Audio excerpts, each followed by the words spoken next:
the session. So good evening and welcome, Caroline, and everybody else who's going to hopefully listen to the recording. I am sure that you are very happy that part 1 is done and dusted and part 2 is close by. Please remember we are having our session, our NSS session tomorrow evening to complete part 2 and to go over all that you need to know. Those national support sessions are very, very important. So please make every effort to attend.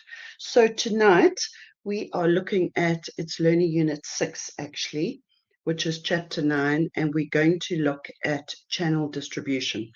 And I don't know if anybody's had a look at their textbook, but my goodness, it is quite a thing. The textbook is very, very confusing, and it's got a lot of information.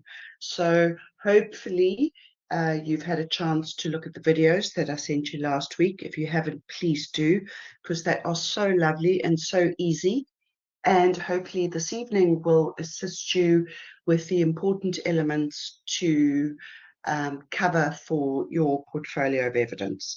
So as I say, the textbook is really, really detailed, and whilst you need to use that textbook to be able to answer your part 2 of your portfolio of evidence, what I'm going to do this evening is I'm going to focus on the key areas for your PRE.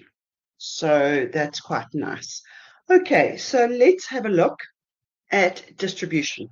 And if we go to our, remember every time we meet, we have a look at our marketing mix. Where are we in our marketing mix? So what we have done so far is we've looked at STP marketing, segmentation, targeting, positioning. We've looked at product decisions. The last time we chatted, we looked at pricing decisions. Tonight, we are going to look at place. In other words, distribution management and distributions decisions that are important to you. And then the next time we come back online, we are looking at promotions. So the good news for you guys is that we have nearly finished our syllabus. And distribution is a very interesting area. I don't know if anybody knows anything about it. You hear all these very buzzy words like supply chains and value chains and logistics and all of that. But as I say, we are going to focus on the key elements and what is important to us for your portfolio of evidence. And what we're going to focus on today are actually 2 elements. What we call people or participants in the distribution channels. And remember, this whole course, we have been looking at consumer products. If you go and you have a look at your textbook, you know that it is broken down into consumer and industrial. We have focused predominantly, in fact, almost 99% on consumer products in this module. And also because of your PRE and your selections of your companies that you've used, but if you didn't use the ones that were given, we are predominantly looking in this consumer product area. So that's what we're going to focus on in terms of our distribution channels. And when we are talking about distribution or distribution decisions, really the easiest way or the best way to put it is it's all about how a company moves its product or its service through the various elements to the final customer. So how does Toyota get the new RAV from the beginning of its parts to us as the consumer in the car showroom? And that's really what distribution is all about, moving goods through all the different people within a distribution channel to the final consumer. And there are 2 objectives for distribution management. The first is from the producer side, is that effective distribution management reduces costs and contains costs from their side. And from the customer side, which is you and I, the objective is to maximize customer service. We as people are interested in customer service. If I go into Woolworths and my favorite burger mayonnaise is not there, I feel a high level of frustration. And part of the reason why it wouldn't be there would be something to do with the supply chain, distribution channels, logistic management of Woolworths at that time. So the objectives of distribution decisions to reduce costs for the retailers and the product manufacturers, and to maximize service for the customer. And really, a distribution channel, all those participants in the channel can be very, very quick. And I've got some silly little examples to show you here. So here, if we take a debonair's customer here in the top left, we have got, this is a distribution channel where there are only two participants, the producer, i.e. the pizza gets made at the pizza store, and there's you and I, the consumer, and there we go. It goes straight from the producer to the consumer. Here in the top right, we've got a nice Checkers pizza, which we find it is produced. It then goes to Checkers, which is the retailer, and then to us as the consumer.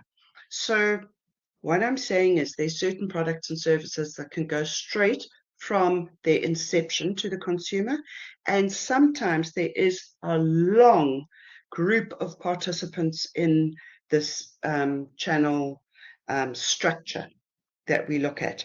If we look here at the bottom left, we're talking about, say, services, Vodacom. We can buy whatever we want, airtime directly from Vodacom, that is service producer to consumer, or we can go through Incredible Connection, which is an agent, and it would then go from service provider to agent to consumer. So they're all sorts of different permutations of a distribution channel. This is just to give you an example of something that is online.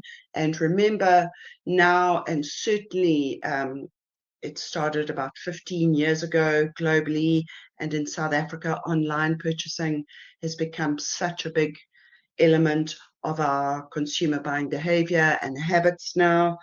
And one of the challenges that you guys have to come up with in your part 2 of your POE is then to decide what type of channel you are going to distribute your new concept through. Online, face-to-face, in shops, supermarkets, whatever they may be. And most of the time now it is a combination of many of those. So this slide that I've got on the screen now is just showing you how long a distribution channel could actually be. So in the top left corner, we have got a product that is produced in China, and that producer then transports that product to a producer in South Africa, and that might be slightly modified for the South African market. That producer then would transport that product to a wholesaler, potentially, and that wholesaler would then market that product to potentially an agent, who then would that could be something like Incredible Connection, who then would pass that on to the consumer. So my point of the slide is to show you that the design of a distribution structure or channel can have 10 participants. It could have 2 or 3 producers, wholesalers, agents, different types of retailers, or you could go straight from the producer to the consumer. So one of the creativities for you guys is to be able to come up with the design of a distribution channel for your new product and service. And I'm not going to go into the slide is just saying to you from business to business marketing, industrial marketing we call it, which is not relevant to you guys in terms of your POE, but it works the same way. You can go from producer to user, you can go from producer to wholesaler to agent to user.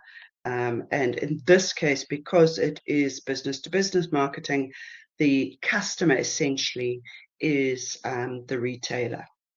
So just to give you an understanding of that. So what are the big decisions that you guys have to do for your portfolio of evidence? You have to design your channel. How many participants are in your channel? Is it relevant to have producers and wholesalers, agents, etc.?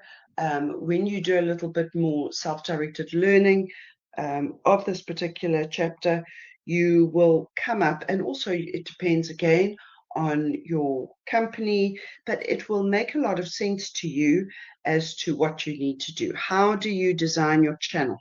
And there, as I say, there are two types, there are two major decisions: the types of intermediaries that you use, how many of them you use, whether there are more than one wholesaler, different producers that need to be included. And so that determines how complex your distribution structure is. The other very important decision that you need to make regarding your distribution channel design is to identify what type of distribution is relevant to your product. And what I mean by that, here I've got some good examples for you. We call it market exposure. And there are essentially three different levels of distribution or market exposure that companies use with their products. So the first one is what is called intensive distribution. And these are products and services that are distributed as much as possible to all sorts of retailers and agents and spaza shops and, my goodness, where garages, you name it. These are products and services that are bought really frequently. They're generally fairly low cost, and the producers and the marketers want to get as much of the product out there to as many people as possible. That is what is called intensive distribution. The second type of distribution is what we call selective distribution. And this is relevant for products and services that are a little bit more sophisticated, a little bit more expensive, and a lot to do with the type of product that we would aspire to. And a good example that I could think of was the Ray-Ban sunglasses. So you will not find Ray-Ban everywhere. Why? Because it is an aspirant brand, it's relatively expensive, and the Ray-Ban company does not want you to find these glasses on every street corner.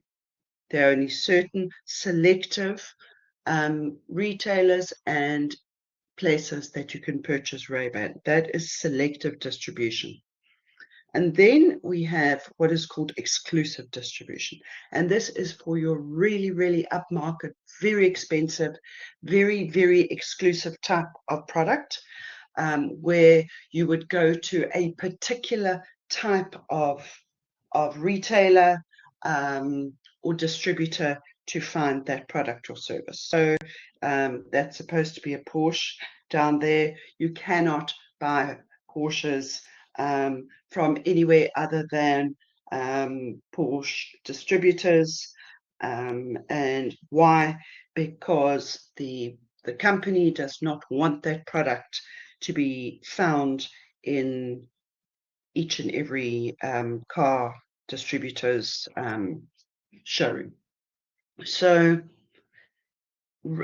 all marketers are looking to find the best means of market exposure or distribution for their particular product. So intensive distribution is used for normal products, where you're trying to gain extreme market share, low value products, bread and milk, and pretty much all our FMCG kind of products, to extremely exclusive distribution where you really only want your product sold in very exclusive places. So those are your two important decisions in terms of designing your distribution channel. How many participants in your distribution channel, from getting your product from its very inception to its final customer, and then to what level of exposure do you want your product to be? All over the place or very, very exclusive? And these are the decisions that you have to make, and also to justify for your particular product or brand. Are there any questions on that so far? It's nice and easy. We've cut through all that terrible clutter in the textbook. Does that make sense to you guys?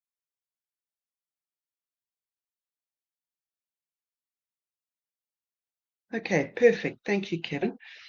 The next part that I want to cover is when we talk about distribution. So we know what distribution is.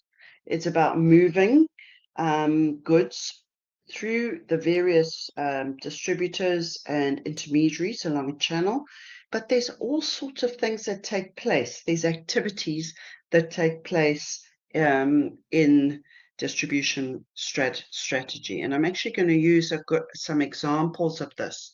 But you will see when you read your textbook, we talk about things like bulk breaking and transporting and storage and warehousing. And we're just going to use a little example for you specifically there. But essentially, it's important for you guys to understand the activities involved in distribution as a discipline. And these are essentially transportation, warehousing and storage, materials handling, and order processing. But I'm going to use a good example to help you there. And the two pictures that you've got on your screen now are showing you two very different types of products. They're one being fuel and one being a biscuit, and how those different activities of transportation and storage and warehousing and materials handling are so incredibly different for those two types of products. So it's just really important, and I'm going to flick to the important slide that I want to go through with you. I'm not going to go through these slides with you because they are not relevant to your POE, but I want to go through the major elements of physical distribution, but firstly to define what it is. And on the screen it tells you now that it is a broad range of activities concerned with the movement of finished products from the end of the production line to the consumer. So the product is made. It is made, and it's about getting that product to where it's supposed to be. And the purpose of this, again, is to minimize cost for the companies involved and maximizing customer service. And in reality, it's very difficult to get that right. It's very difficult for when we go into a shop or a retailer or whatever it may be to have our products on the shelves whenever we want them, the right quantities at the right time. Real challenge. For you guys, what is important is to be able to understand these elements of physical distribution. So warehousing and storage, I think, is self-explanatory, but we're going to go through the example now. It is really about storing your product or service. Well, sorry, not a service, although services do get stored, to be able to distribute it to where it needs to be. Order processing is about stock control and about ordering the right quantities at the right time, in the right places that they're required by the customer. Inventory control is making sure that you have enough stock of the products when the customer needs them. Materials handling and management, all the materials involved of moving your products through the system. It could be packaging, it could be temperature control, whatever it may be, if it's certain foods, protective packaging and containerization. The example that I showed you now in terms of biscuits versus fuel would require very different packaging and container strategies. And the last one is what we call transportation.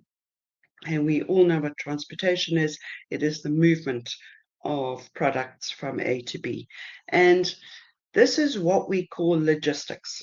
So when we hear this word, these physical distribution elements, these activities that are involved in physical distribution is what we call logistics in a company. And I wanted to use another little example for you guys. Here we go, and we're going to kind of go around this way, around the slide. We're going to talk about coffee beans that have been produced in Brazil. And they've been picked and sorted and packaged, and they are then stored. They're here on the left-hand side of the screen. They are warehoused and stored for movement going forward. And part of this warehousing and storage is that the materials handling, how they are moved, where they are stored, what temperature they are stored at, are very important. So there we've got two activities involved there: the warehousing of the coffee beans and then the handling of the materials while they're there. Those coffee beans are then transported. So there's our next activity, firstly by truck in this particular example, and then by ship, and then by truck again to South Africa. So we can see there's all sorts of different transports, sometimes in the physical distribution process, and then they are then brought into a warehouse in South Africa. Here again, materials handling as an activity is very important, where the products are then stored in the warehouse. They are also potentially repackaged depending on the customer. This is what is called bulk breaking. Sometimes these huge coffee sacks are then repackaged and broken up to so there's our little example there, repackaged for the customer. So once this is done, they are stored again. Order processing, i.e. there's our little coffee shop, there's the coffee shop, let's say it's Vida Cafe South Africa.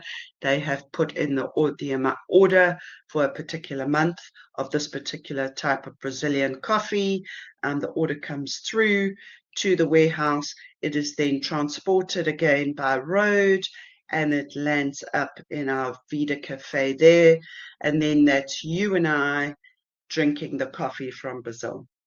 And that is what physical distribution is all about. The really important elements: warehousing and storage, materials handling, transport, packaging, order processing, and what we call bulk breaking. But just show you another little picture now quickly. Now your textbook goes into all sorts of different types of transport and advantages and disadvantages, and my goodness. But obviously, depending on your type of product, there are certain types of transport mechanism that are more relevant. This little picture here is just showing us some of the elements of warehousing and storage, breaking up quantities of products into smaller quantities, different types of packaging, which is called bulk breaking. and some of the inventory control elements that are important there. So what we call stock. So just hopefully that was nice and easy for you to understand. What is important in distribution, as I said, is the element of customer satisfaction. And one of the challenges of any producer, any company, is making sure that we as the customer are satisfied here and that there is sufficient stock for us. So when I go into Woolworths, I don't get frustrated because they don't have my burger mayonnaise again.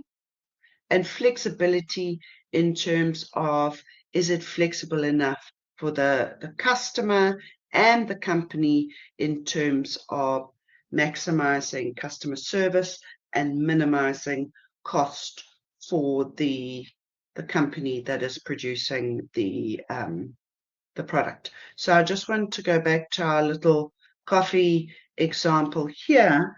So the producer of coffee here in Brazil is trying to minimize the cost all the way through the physical distribution activities here, whilst Vida Cafe in South Africa here is trying to maximize customer service, to be able to have the right amount of coffee, not to run out of the coffee, to have it packaged correctly for the customer and when they need it. So essentially, those are the important elements of physical distribution that you guys need. And when we think about all those activities, there's all sorts of things that can go wrong. Think about South Africa. When we think about transport, you think, oh my goodness. I mean, I live in KZN, and if I want to go from the coast up into the Midlands, my word, the transport and the trucks, etc. There are all sorts of things that can go wrong in those activities or in a distribution channel. There could be supplier problems, could be transport problems, there could be employee problems, there could be electricity issues. So it's quite a challenge, and particularly in a country like South Africa now, to be able to fulfill the objective of distribution decisions, getting goods through a distribution channel, to minimize costs for the distributor, and to maximize customer service for the customer. All sorts of things can go wrong. The rest of your chapter is very much along the lines, and it's out of the scope of your portfolio of evidence, what we call supply chain management, and that is even broader than logistics. So logistics is looking at all the activities from when the product is made. Supply chain is looking at it from even before that and including the customer. So it's much, much broader. And supply chain management has become a critical skill necessity in today's world for all sorts of reasons. And if you look around at jobs, etc., it's very, very popular in terms of honors degrees now, etc. I'm not going to go through the value chain with you guys. You don't need to know. I just wanted to briefly make mention. I'm sorry, I'm just trying to go back one slide. I'm in the middle of load shedding, so there's a slight delay. There we go. Channels for services. Do they involve similar activities? Well, a service is slightly different to a product, as we know. Yes, services are stored for use, but they generally don't perish. We can't physically touch them. They can be incredibly variable. So if you go to a financial consultant at Old Mutual, that person might be very, very different to a consultant at, say, Investec. And a customer, when they consume a particular service, cannot be separated from that service. So I don't think any of you guys have chosen a service company, so I didn't really want to spend too much time here. Suffice to say that we know that services are different to physical products. The rest of your textbook is really about looking at different types of retailing. And I just want to very briefly go to a nice summary slide for you here, in terms of the different types of retailers that we have in South Africa. And this would be, some of the decision that you would need when you're designing your channel for your POE. What type of retailer would you look for?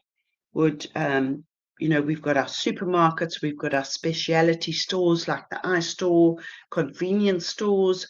The small woolly shops are regarded as convenience stores. We've got our mass retailers of game, Macro also being a pseudo wholesaler retailer. We've then got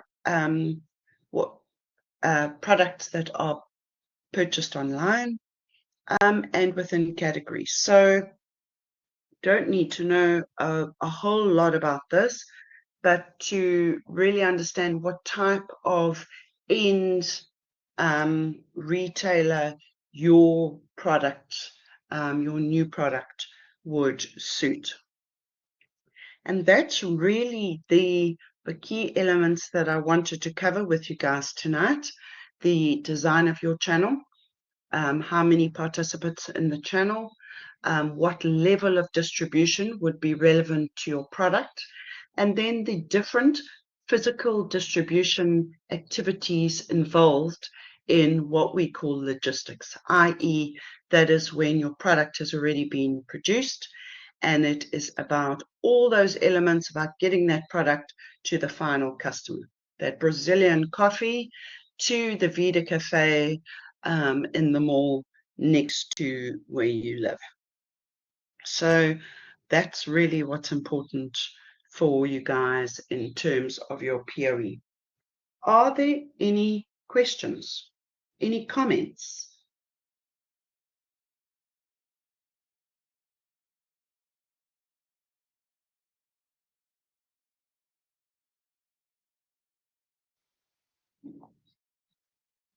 Are we all good? Okay, well, that's great, everybody. Well, thank you for your time. As I say, this one also, we don't need to go into lots and lots of detail. Remember that your POE, and please try very, very hard to make that national support session tomorrow. This is where we go into the detail about part 2, of which distribution decisions do form part of that. And yes, we have covered what you need specifically for your portfolio of evidence. So thank you very much, everybody. Yes, Kevin, I'll stop the recording now, but have a lovely evening, and I will send you this tomorrow morning. Thank you for your time, unless there are any other questions. Caroline, I agree with you. It's a very interesting topic. It is a very difficult topic when you get into the detail, I must say. That's why you need specialists. That's why supply chain managers and logistics experts are in such demand right now in the world. So thank you very much. I'm going to stop the recording.